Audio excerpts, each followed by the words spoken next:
Hello students, ये Indian economy का 8वां part है। और चलिए अब हम इसमें मुद्रा एवं बैंकिंग और अन्य तथ्यों से संबंधित बेसिक बातें करते हैं। तो चलिए शुरू करते हैं। भारत की विधिग्राह्य मुद्रा कौन है? यूरो या रुपया? हार्ड करेंसी क्या है? दूसरा प्रश्न है, वो मुद्रा जिसकी आपूर्ति मांग की अपेक्षा अधिक हो या वो मुद्रा जिसकी आपूर्ति मांग की अपेक्षा कम हो? ध्यान रहे, बहुत महत्वपूर्ण प्रश्न है ये। मुद्रा, तीसरा प्रश्न है, मुद्रा स्वयं मुद्रा का निर्माण करती है, ये किसने कहा था? मार्शल ने या क्रोमर ने? और सरकार द्वारा पुरानी मुद्रा को समाप्त कर नई मुद्रा चलाना क्या कहलाता है? अवमूल्यन या विमुद्रीकरण? सॉफ्ट करेंसी क्या है? सॉफ्ट करेंसी का अर्थ बताइए। वो मुद्रा जिसकी आपूर्ति मांग की अपेक्षा कम हो या वो मुद्रा जिसकी आपूर्ति मांग की अपेक्षा अधिक हो? और सस्ती मुद्रा का क्या अर्थ है? सस्ती मुद्रा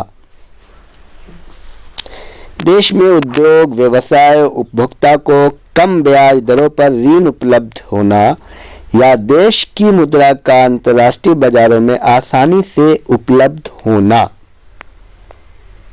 और चूंकि इकोनॉमी का है, ये इकोनॉमी बहुत कॉन्सेप्चुअल सब्जेक्ट है, इसको आप आसानी से आराम से समझ करके पढ़ें, बार बार सुने और लिख लें, याद करें। तो ये सारे प्रश्न वो हैं जो एग्जाम में आते हैं और बहुत कंसेप्चुअल सब्जेक्ट है इकोनॉमी, बहुत बेहतरीन सब्जेक्ट है। तो ऐसा नहीं है कि सीधे आप कुछ भी कर लेंगे, थोड़ा सा समझें, सुने अच्छे से। चलिए क्वेश्चन पूछा हुआ है आईएएस का, पीसीएस का, मैं आपसे पूछता हूं, कौन मुद्रास्फीति के नियंत्रण की विधि नहीं है? मांग पर नियंत्रण या ब्याज दर में कमी? और क्वेश्चन पूछा हुआ है उसको भी आप देख लिए। मुद्रास्फीति से कौन लाभान्वित होता है?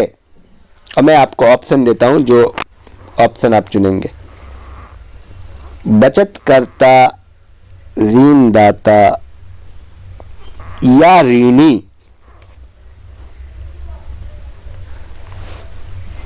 पूछा हुआ प्रश्न है ये पीसीएस का। और चलिए और भी पूछे हुए प्रश्न को मैं आपको, ताकि आपको अंदाजा मिले कि ये बेसिक कॉन्सेप्ट पूछा जाता है कंपटीशन में। मुद्रास्फीति से बाजार की वस्तुओं पर क्या प्रभाव पड़ता है? सस्ती हो जाती है या महंगी हो जाती है? पूछा हुआ प्रश्न है। अच्छा बताइए, वो वर्ग कौन है जिसको मुद्रास्फीति के कारण सबसे अधिक हानि होती है? देनदार या लेनदार?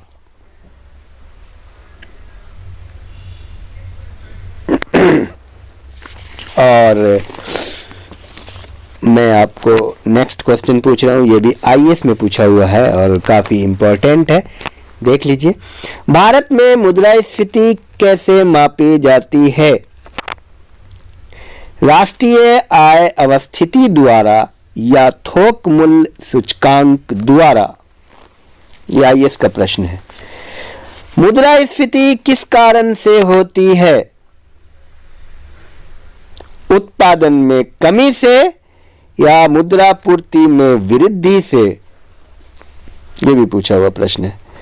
मैं आपको ऐसा ही प्रश्न पूछ रहा हूं ताकि आपको अंदाजा हो जाए कि किस तरह से प्रश्न आता है।